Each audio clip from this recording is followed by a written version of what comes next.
Hello everyone, দেখো আজকে mutton রান্না করছি। তো সকালে মাছ হয়েছিল, এখন মাটনটা অ্যাকচুয়ালি আমি রান্না করছি না, মেয়ে করছে।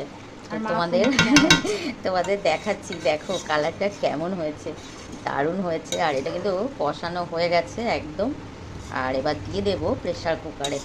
তো এখানে 2 পিস তুলে নেব, একটু টেস্ট করা হবে তার জন্যে। একটা হাতা দে না। তো দেখো কালারটা দেখে কিন্তু লোভ লাগছে, দারুণ হয়েছে। তো আচ্ছা, কষানোটা তো ভালো সিদ্ধ হয়নি, ছোটোগুলো তুলছি। হ্যাঁ, তো এখন টেস্ট করা হবে কেমন হয়েছে, ঝাল নুনটা ঠিকঠাক হয়েছে কি না। তো আর দেবো। না দাও না। তো এই দেখো তুলে নিলাম, এটা টেস্ট করা হবে। এবার এটা দিয়ে দেবো প্রেশার কুকারে। প্রেশার কুকারে দিয়ে দিয়েছি আলু। এই দেখো প্রেশার কুকারে আলুটা দিয়ে দিয়েছি, এবার দিয়ে দেবো ওই মাংসটা।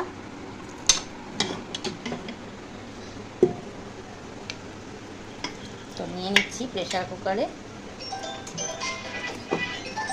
তো এই দেখো নিয়ে নিয়েছি প্রেশার কুকারে, এবার ঢাকা দিয়ে 2টো সিটি দেব, রেডি হয়ে যাবে মাটন। তো এই দেখো দিয়ে দিয়েছি প্রেশার কুকারে। এবার গ্যাসটা একটু কম করে দেব। তো 2টো সিটি দিলেই রেডি হয়ে যাবে মাংস। এই দেখো রেডি হয়ে গেছে মাটন। তো কেমন হয়েছে দেখো, দেখে তো একদম লোভ লাগছে, দারুণ হয়েছে দেখতে, খেতেও কিন্তু বেশ সুন্দর হবে। তো ভিডিওটা সবাই দেখো প্লিজ। যদি ভিডিওটা ভালো লাগে সবাই লাইক করো, কমেন্ট করো, শেয়ার করো। আর গরম গরম রুটির সাথে মাংসটা কিন্তু দারুণ লাগবে খেতে। তো দেখো, আর তোমরা কে খাবে চলে এসো।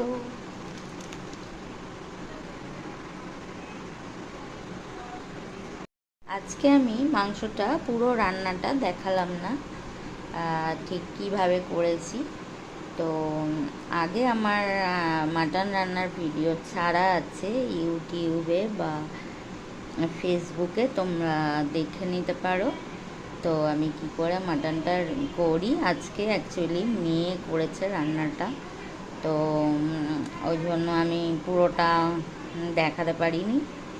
তো ওকে, তবু তোমরা যদি কেউ দেখতে চাও তো আমাকে কমেন্টে জানিও, আমি আবার একদিন রেসিপিটা দিয়ে দেব।